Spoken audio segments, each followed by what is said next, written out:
Welcome back to Kovacs Report, comic book review show. Lots of spoilers, so read them if you've got them. And as always, it's with my good buddy, Jimmy X. G'day, Jimmy X. Hey there. Ready to talk about comics? Yeah, definitely. Let's do it. You do, yeah. Now, let's hope that everything magically works here and we go straight into the Power Fantasy 3, which we do, which is amazing. So I love this book last month. It's an image book, Kieron Gillen, and art by Caspar Wijngaard. I think it was my book of the week both times. So let's see about number 3. So issue 3 continues to delve into, again, before I start, I'm doing a non-spoiler review for this one because it is so good. I really don't want to mess it up for anybody. So it continues to delve into a world where a select group of superpowered individuals, atomics, hold the fate of the world in their hands. And this issue explores the life and backstory of Santa Valentina. Now, she's literally an angel, and she's one of these immensely powerful beings who arrived on Earth during a significant moment in history, real-world history that is, which was July the 16th, 1945, the same day of the real-world Trinity nuclear tests. Now, this historical touchstone cleverly juxtaposes Valentina's arrival with the dawn of a new destructive age for humanity, hinting at the profound impact these characters have on the world, because they are very powerful. So this issue further develops the complex relationships among the 6 superpowered individuals. And it specifically showcases Valentina's internal struggles through the years as well. So there's some very interesting backstory that we get about Valentina, which really deepens her character. And that's all along with some unique dynamics that are explained between these beings as they are now forming into little cliques and they're starting to plot against each other.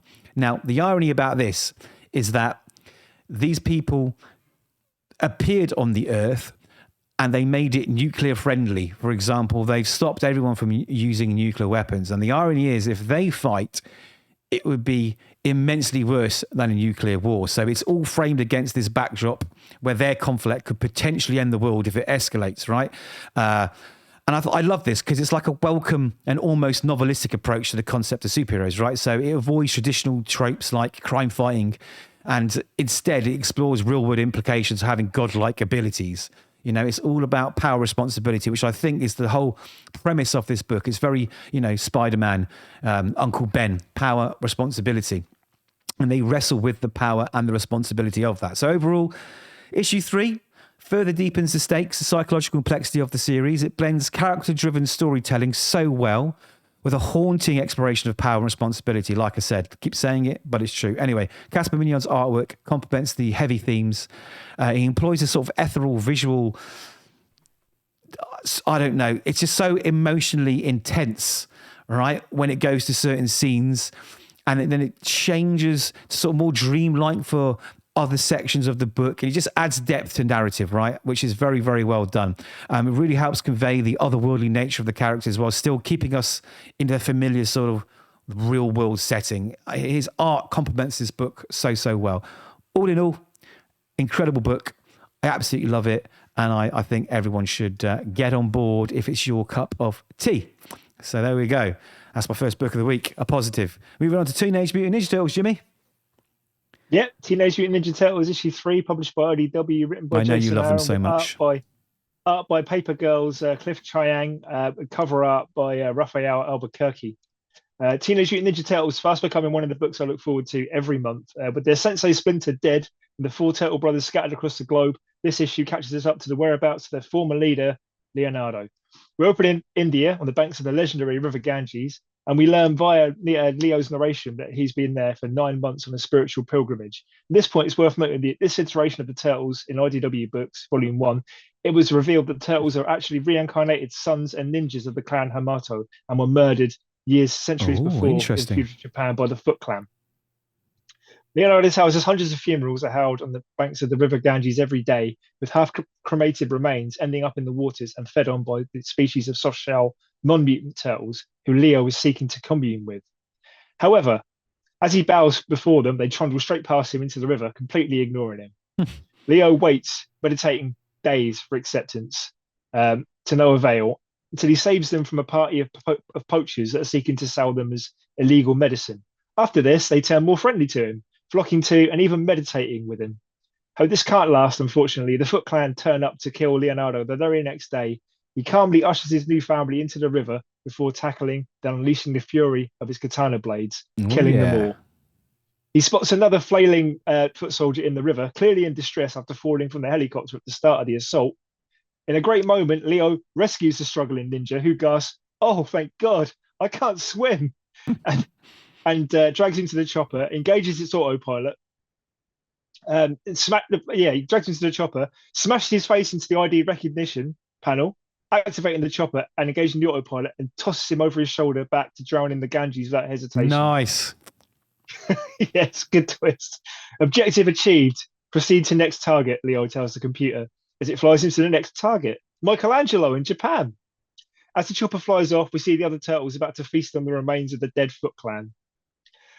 In Japan, Leo crashes the copter into Mike's apartment, trashing his living room and decimating the Foot that are there to kill him, before breaking up the little spat between Mikey and Raphael from the last issue. He tells his brothers the Foot are on the move. They found Donnie. Our brother is in big, big trouble. And the issue ends. Nice. Yeah, another fantastic issue. That's 3 in a row from Jason Aaron now. So the 4th issue is going to center on Donatello again after Teenage Mutant Ninja Turtles Alpha. He's in a mutant zoo. He's not in a good way. He's being beaten by the guards every day. I can't wait to read that. It's going to be great. Amazing. I'm really glad they're doing something good with Turtles finally. It's good to hear. So moving on. Aaron gets it. He definitely does. Another absolutely brilliant book from last month is on issue 2 from Image. They're doing really well at the moment. Written by Peter Warren, art by Francesco Mobili.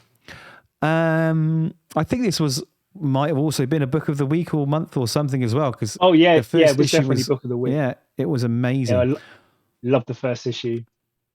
Well, you're gonna love this when you read it. Like Powers meets Watchmen. That's how it felt to me. Powers meets Watchmen. Okay, I'm not quite there on that one yet, but either way, it is first class. So, after the first issue, we're moving on to Cassia investigating the murder of her old friend, who's also a member of their little childhood gang, the Tin Can Society, Johnny Moore, right? So he's a superhero, a tech mogul. He's loved all the way across the world. He's a hero to millions, but unfortunately he's dead. So she's trying to find out who killed him and who stole his superpowered Caliban suit, right? Which is basically like an Iron Man suit of armor. That's what he wore to do his superheroing, as well as winning the Nobel Prize and all the other cool stuff he does. So we get a little backstory in Johnny in a flashback, who is sort of struggling with at this a point in his life, for all his success and achievements, he's kind of searching for a purpose. Like, what do I do next? What's this all for? Who am I? What am I? And then it also hints that Cassie and Johnny may have had a little romantic moment too. So it gives us a little backstory of his mindset those years ago before he became even more the man that he is today. So it was really interesting. So jumping to present day, Cassie has turned to another childhood friend and member of the Tin Can Society, Greg, who is also Johnny's former sidekick. And she suspects he has some vital information that may help her investigation. However, because they have a very complicated and very antagonistic relationship, they don't really get on, right? And that is really, really felt. He just says, no, I'm working on my own. I will recover the suit and I will find out who murdered our good friend. Now, the thing that makes it even more tricky is that they all believe that maybe someone from the Tin Can Society, their little childhood group of friends, is the killer. So he shoots off in this high-tech sports car, which is basically a cross between Kit from Knight Rider and the Batmobile. It talks to him, its voice comes out, it's got gadgets. You get the picture, right? And Cassia follows behind him on his motorbike. She thinks, listen, well, if he's not going to tell me anything, I can follow him and find out anyway. So they don't get too far down the road where the Caliban suit appears in the sky, someone in it obviously, and just blows the shit out of Greg and his car off the road. So remember now, Greg was the superhero sidekick and he had his own piece of armor as well, right? So he's got the glove, and the glove like puts a shield. So he's trying to protect himself from these oncoming blasts. Cassie is there shooting a gun, which does nothing because it bounces off his armor and it's not looking good. And they both get pinned down, right? So Cassia talks to the car and says, car, save Greg.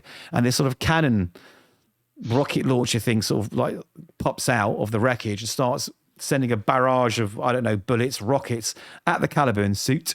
And whoever's in it decides, fuck this for a laugh, I'm off, and does a quick retreat and flies off. So as the dust settles, they realise, maybe we should work, excuse me, maybe we should work together. And he says, all right, let's go to this little lockup that I've got. I've got something to show you. I've got something to share with you. And as they do that, I'm losing my words here. They realise that someone's broken in because they're attacked in the dark. Lights go on, and they discover Adam and Val, who are the other two members of the Tin Can Society.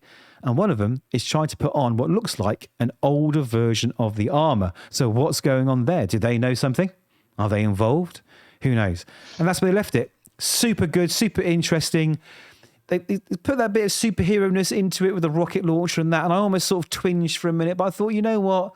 It actually fits. It works. I think it's another superb issue, and I can't wait to find out what happens, who done it, what's going on, why they got that armour. So thoroughly recommend it, 100%. I know you're going to read it next, so hopefully that doesn't spoil it too much. Yeah, definitely. Amazing. No. Yeah. Oh yeah, here we go. Void Rivals. Void Rivals 13, over a year's worth of issues of this already. Yeah. I feel like I picked it up last week. This and Transformers are neck and neck at the moment. I think Transformers just going to pull ahead. But Nice. anyway, Void Rivals issue 13, published by Image, Skybound, part of the Angelo and universe, written by Robert Kirkman, with art and cover art, beautiful cover art there by Lorenzo De Felici, depicting Pythona, who you'll remember from G.I. Joe the movie, I'm sure. You're just vaguely. It's a long time since I saw it, but I'll take your word for it. You are the expert. The beautiful thing about the Angelo and universe is like Kirkman's on the floor playing with his Transformers and his G.I. Joes, and he's got his own custom figures, these brilliant new creations. He's smashing it all together. He's having a whale of a time. Exactly. You can tell he's having fun, right? You can tell he's having a lot of fun.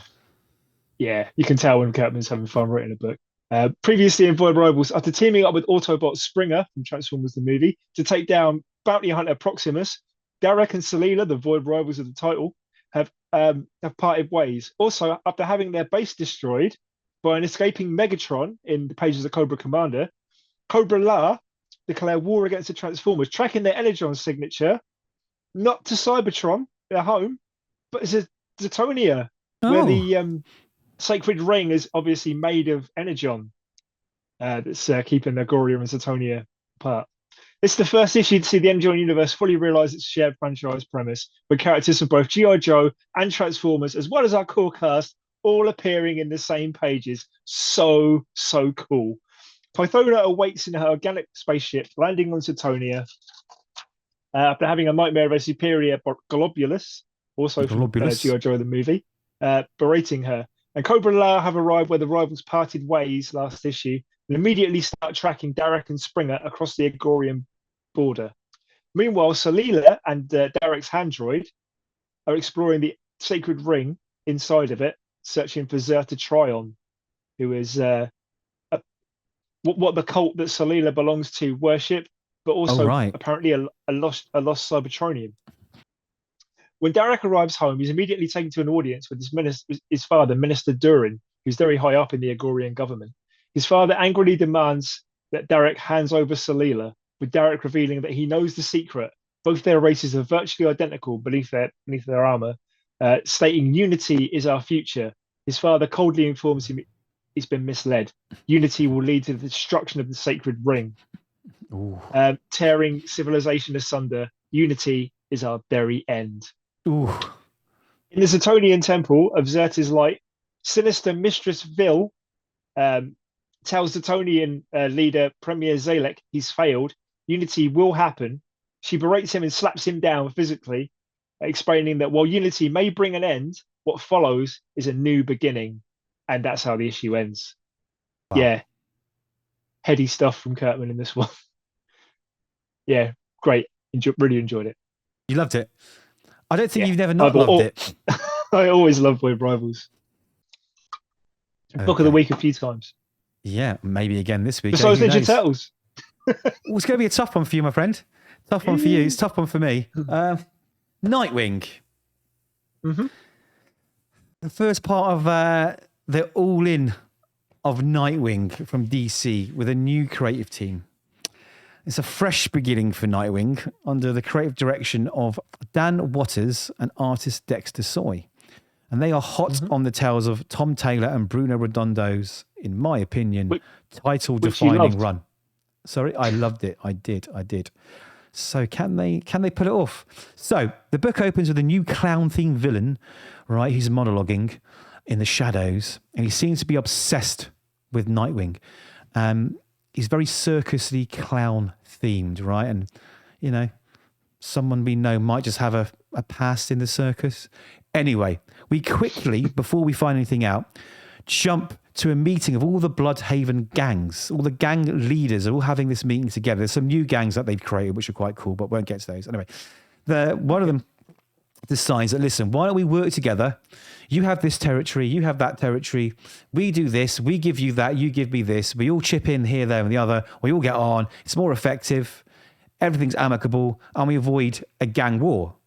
But before they could pat themselves on the back, Jim, an uninvited guest lurking in the shadows spoils the party and starts beating the living shit out of all of them. Can you guess who that is? That's right. It's Nightwing. So Nightwing turns up. Now, double, however, before the fight can even end, the whole building explodes, resulting in the death of all of the head of the gangs. So all these gang bosses are dead, and Nightwing narrowly escapes. All right? So they're all dead. The gangs are in disarray. And Nightwing's thinking, oh, damn, this is going to be a headache. Anyway, next we see Dick Grayson visiting Melinda. That's his sister, and also happens to be the mayor of Bloodhaven. Now, she's in a meeting with Olivia Pierce, who's the CEO of Spheric Solutions, right? And this company makes weapons designed to kill superheroes, basically, right? Very advanced weapon tech. So naturally, Dick doesn't like her, but like Lex Luthor said many times, she reminds Dick that there is a need for specialist weapon when there's a Justice League watchtower, floating in space, looming down of us, full of godlike beings, as well as Titan's Tower in Bloodhaven again, full of powered beings looming over everyone. They said, we need these weapons. What happens if something goes wrong? Anyway, after Olivia leaves, Melinda explains that her hands are tied, right? The rising crime is getting out of hand, and now that all the gangs are leaderless and running rampant across the city, she needs help. So she's agreed to arm the Bloodhaven police with weapons supplied by Olivia's company. Dick still does not like this, right? So he decides that Nightwing needs to intervene. So what he does, while all these gangs are fighting themselves, right, he breaks up a lot of these gang-related fights and things going on.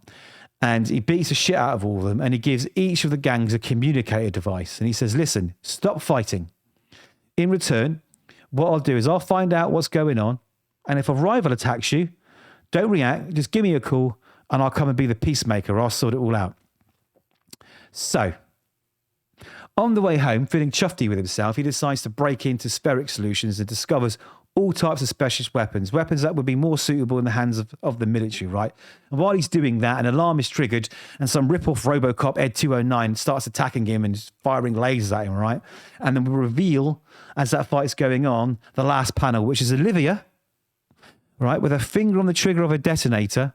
A bomb is flashing where Nightwing is.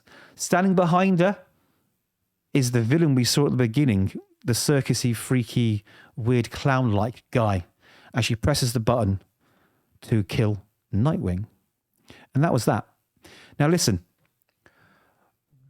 I didn't like it. I've been up until this moment in time, I've been saying, do I like it or do I not like it? It wasn't bad. It's by no means a bad book. You know what? Right. It's a classic Nightwing story. Gangs, everything else. Someone turns up, happens to be the villain. And I think that's why I don't like it, because the previous run, although it played on some of those things that you expect, visually it was done much more beautifully, very much more cleverly, and it was more interesting, and the villains were engaging. And this was just like, it was okay. And I just feel deflated, because I think it's really hard to come off the previous creative team's run and do something spectacular, maybe. But it wasn't bad. It wasn't my favourite. I'm going to see how it plays out, but yeah, I don't know. It's not really my cup of tea. Moving on to something that definitely is your cup of tea, because I can see that magic name in the top left corner of Mr. Daniel Warren Johnson, right? Yes, indeed. In the WJ we trust. The Moon is Following Us, issue 2, published by Image and Skybound, written by Daniel Warren Johnson, with art by Daniel Warren Johnson and Riley Rossmo, and cover art by Riley Rossmo.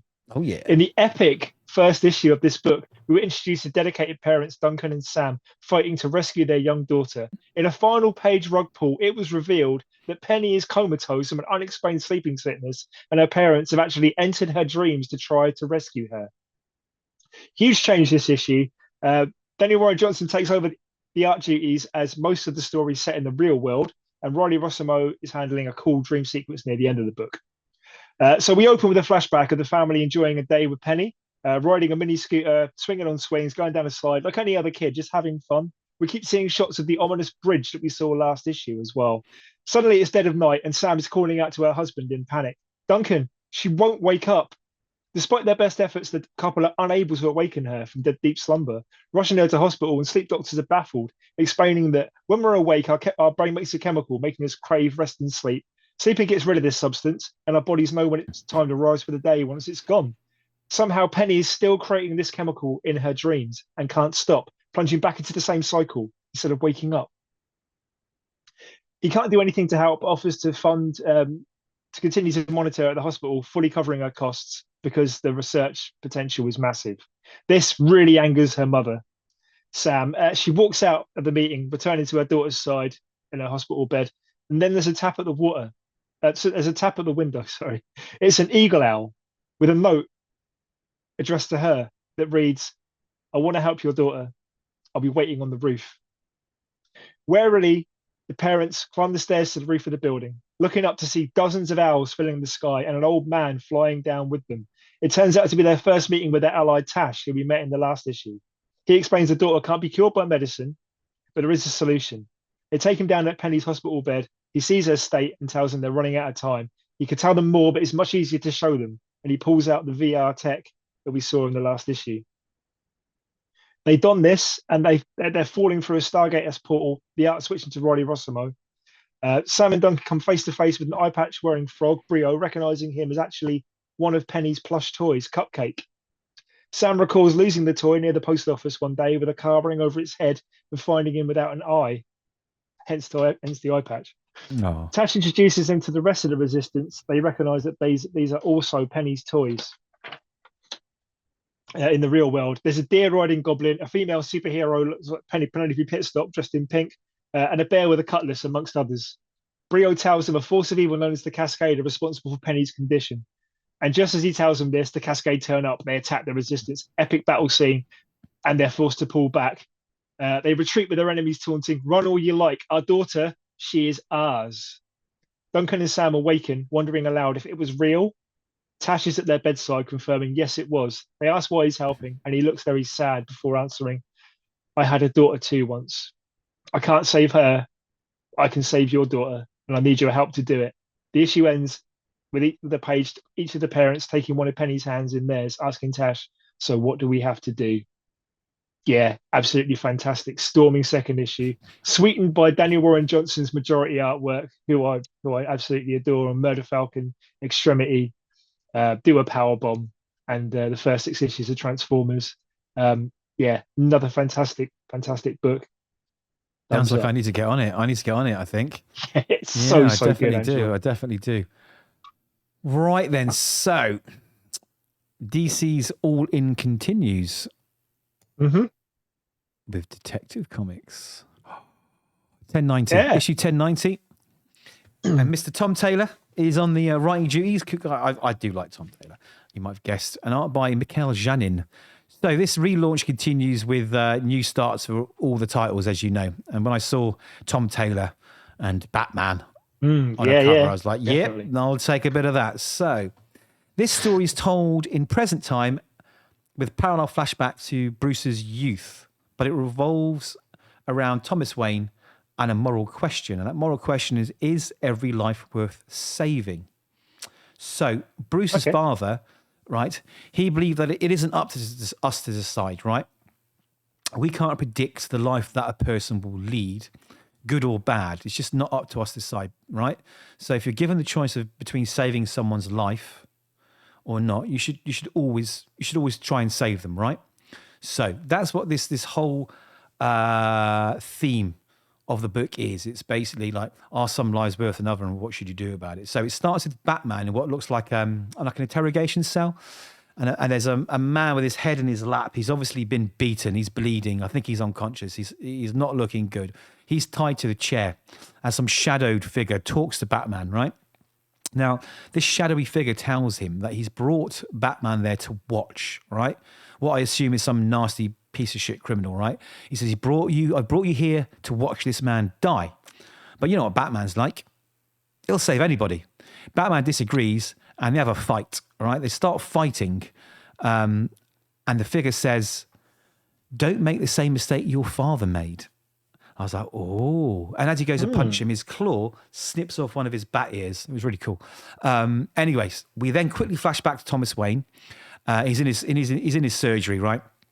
And 2 car crash survivors are brought in for emergency care. They're in trouble. One's a pregnant 17-year-old girl who, even looking past the injuries of the car crash, is obviously the victim of domestic violence, right? Her boyfriend is obviously really not being nice to her. She's okay, but the crash has induced an early labour, basically. Like, she's giving birth.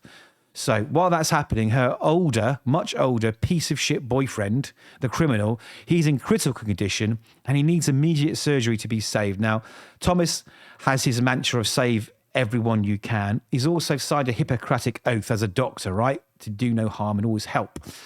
And while he's there, the nurse suggests that maybe you just help the girl and leave the guy because he's a piece of shit. Look what he's done to this girl. And he goes, no, the girl's going to be okay. I've got to save this man's life. Even though he's a violent criminal who's been beating this young girl, I need to save him. So he does that. Anyway, afterwards, the young girl is just terrified that she's terrified for this newborn baby, right? She's terrified that her boyfriend is going to harm the kid. So she says, look, Thomas, can the child be taken into care? Because I'm terrified the life he might have with her partner. And Bruce says, listen, I know someone who can help. And he returns with his wife, Martha, who works, obviously, with various adoption and care services across Gotham. So Martha says, listen, we could save 2 lives today. We could save yours and the child. And she whisks the woman and the child off to live safely and happily ever after, away from this terrible criminal, right? Boom, we jump back to present day, and Batman realizes he's getting old, right? Because he's too slow to catch this fleeing juvenile who accidentally shot a shopkeeper during some robbery. He's running through the streets and in the drains and everything else. And by the time he catches up with him, he finds the kid dead, right? And it turns out this is another victim of a serial killer who's been targeting young criminals. And he knows it's this serial killer because there's a scent of white musk in the air, which has been present on all the other crime scenes, right? Anyway, later on, Bruce attends an event hosted by Scarlett Martha Scott. This beautiful, beautiful woman is the very, very now successful child of the mother his father saved all those years ago. So she's the daughter. She's that baby that was saved. Now, Scarlett is a bit of a geneticist and she's a genius, right? And she has her own company that has this medical procedure that it just makes you super, super healthy. But not only than that, it makes you feel younger and actually look younger, makes you a bit faster, stronger, better. It's like, it's a miracle, basically, and it's medical as well. So she says, look, currently this is only available to the rich. It's pretty much only ever going to be available to the rich. But you know what, Bruce? I want to give you the chance to have this. I want you to, it's done through like an IV drip. I want you to take the procedure, as a thank you, I don't know. And she says that the reason why is that some lives are worth more than others, which plays against the whole theme of this book, right? So there's sowing a little seed there. Now, Bruce, he ponders this and thinking, after tonight, I'm a bit slower and a bit older, and maybe that would help. Maybe I could have saved that kid's life. But we don't get an answer to this because we quickly jumped back to Thomas and his surgery, right? And the criminal from this car crash is now healing and he's causing a stir. He's violent. The orderlies and the security at his surgery are trying to get him back in his room and he's kicking off and he's being a piece of shit. And the nurse is like, what do we do with him? What do we do with him? And Thomas says, let me look at his chart, right? And he says, right, do you know what? I'd like him to stay a few extra days, but he's fine to go. Just let him go. And she's like, are you sure? Are you sure? Maybe we should call the police or something. He's like, just let him go. And what happens is we pan to the medical chart to find the patient's name. And it's Joe Chill. Oh, no way. Which is obviously the murderer of Thomas and Martha Wayne. Yeah. And that's where it ends. Wow. This book was great. Art, mate. The art. Good. Oh my God. God. Glad to hear that. I'm so am I. The art was exceptional. The art was beautiful. It was well written. There wasn't a moment in the book where I went, oh, I wish they didn't do that. It just flowed, in my opinion, so well. It was a joy to read. I think this is going to be a seminal Batman run if Mr. Tom Taylor carries on this way. It was so well done. I loved it. I loved it. Which is good and bad, because now I've got 3 books that might be book of the week, and I cannot decide. I'm still trying to figure out. But moving on to a book that I did my own little mini review on another video. So I wanted to get your thoughts on the other big book people have been clamoring for, Absolute Wonder Woman, Jimmy. So let me know. What did you think? Wow. Absolute Wonder Woman issue 1, published by DC, written by Kelly Thompson. I love their work on Powerpuff Girls, got to say. With art and cover art by Hayden Sherman of Into the Unbeing, former book of the week. Finally, time to talk about the second Absolute book now, coming hot on the heels of Absolute Batman. Time for a reimagining of everyone's favorite Amazon princess, Wonder Woman. We start with a bombastic opening sequence. Picturesque Gateway City, California, coming under attack from a rock-like UFO. It's dispensing demonic winged beasts on the populace, and the soldiers are looking on helplessly before being rescued by a totally badass-looking Wonder Woman riding an epic skeletal winged horse named Pegasus, clad in sinister-looking armor with a face-obscuring helmet. I love how excited that you're getting, because that was exactly how excited I got when I was reading it. Sorry, I had to say that. Carry on. Dude, this book, though, slicing through the threat with her awesome Final Fantasy VII inspired Buster Sword-like weapon. After removing her helmet, she daubs war paint from the blood of her foes across her eyes.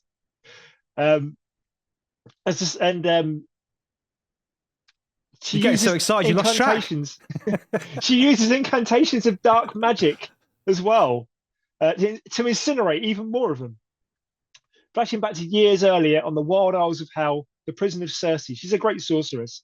And we're learning that Greek sun god Apollo delivered Diana to her as a baby, after it's implied that mighty Zeus took down the rest of the Amazons, imprisoning them after they committed crimes against the gods. And she is the sole survivor of this.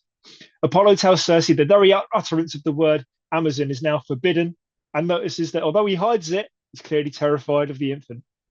Circe shrugs off her new position of mother initially, happy to let the baby fend for herself, as the gods send various creatures to kill her in her crib, Hercules style. Fun little montage there. But Diana survives all these assassination attempts. Eventually, over the years, the sorceress warms to the child and trains her in the mystic arts, raising her as her own daughter, eventually seeing that Diana is the only person who's able to say the word Amazon out loud. Back in present day, in Gateway City, the battle was raging on. It's an amazing battle. Hayden Sherman is knocking it out of the park with this. 100%. She's facing down a kaiju-sized Harbinger Prime and his minions, telling it this world is protected, and threatening it with the magical Athena blade forged by Hephaestus himself. Diana then levitates into the air, unveiling an evil red-looking lasso that crackles with energy, and the issue reaches its conclusion. Yeah, sign me up. This book, man, I absolutely loved it. Hayden Sherman's elevated their game from what they did on Into the Unbeing. I cannot wait for read more from this creative team. So good.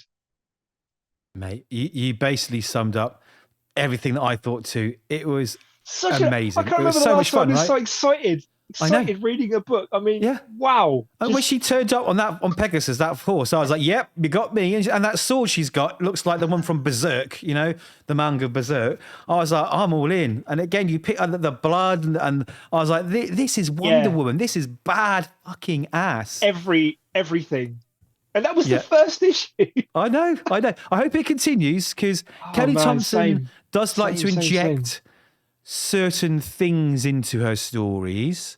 And I hope she doesn't, because this is a blinding first issue. And I can't wait. Much better than Absolute Batman, right?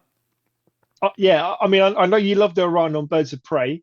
But I've only ever read Powerpuff Girls, which is really great, and Scarlet, which I didn't really enjoy, unfortunately. But yeah, Kelly Thompson, well done. This was absolutely fantastic. Hayden Sherman, well done. Just everyone, you did it. Amazing. I'm glad you liked it. So do I. And I'm very hard to please, as you know. So, Jimmy, we're at that really tough part.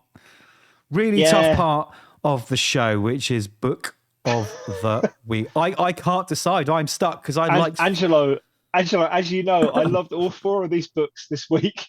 I mean, Daniel Warren Johnson's there, Jason Aaron's there, Absolute Wonder Woman with Kelly Thompson is there. Oh man, okay, it's gonna have to be Absolute Wonder Woman. Sorry, Okay. Daniel. You'll get book of the week Okay. next time, I promise. But this week belongs to Absolute Wonder Woman issue 1. If you can Right. find a copy, go and get it, because avoid the my scalpers word, trying to sell it for incredible. 900 quid. So as I set the rules, right, only I'm allowed to break them. So I'm going to do Well, not something this naughty. again. Yeah, I'm sorry. So Absolute Wonder Woman, The Power Fantasy, and Tin Can Society get joint book of the week, because I cannot put one over the other, because it would be an absolute injustice to the amazing work these creative teams have put in. So that's this week done with. What are you looking forward to? In that case, I'm having all 4. Okay, there you go. all right. Just this once. Buy all 4, guys. But still buy all 4. Yeah. All right. Next week, Jimmy, what are you looking forward to, my man? Next week, same bat time, same bat channel. Chip Zdarsky's run on Batman continues, and what I'm really looking forward to, Cassandra Cain, Batgirl, gets her own book again for the first time in decades. Yes, so Batgirl issue 1, definitely looking forward to that. Life is Like a Hurricane in Duckburg, DuckTales issue 1 from Dynamite. Sign me up for that. And Jed McKay's X-Men issue 7 tells us more about the Sentinels. Should be cool. Yeah. Okay, that sounds good. It is quite an interesting week, actually. I've got quite a few books on my list that I want to see. I'm not sure Batgirl is out next week. I think it's the week after, but maybe it's been moved. But anyway, ding dong, Zeb Wells is off Batman. Zeb Wells will be off Amazing Spider-Man with his last issue next week. So I'm looking forward to reading that so I can say goodbye to it. Joe Kelly's doing the backup story as well. That's right. So that's right. That should give us an inkling of what to expect. We do indeed, yes. Fingers crossed. I think we've got the new Captain America, helmed by JMS, Mr. J. Michael Straczynski. So he's taking on Captain America. So that sounds fun to me. And there's, of course, Batman Long Halloween and a couple of others. So it's a good week next week for both of us. Can't wait. Now, listen, like the video, subscribe, share it with your friends. Just help us grow. We appreciate you watching, and we will see you next week. Bye-bye.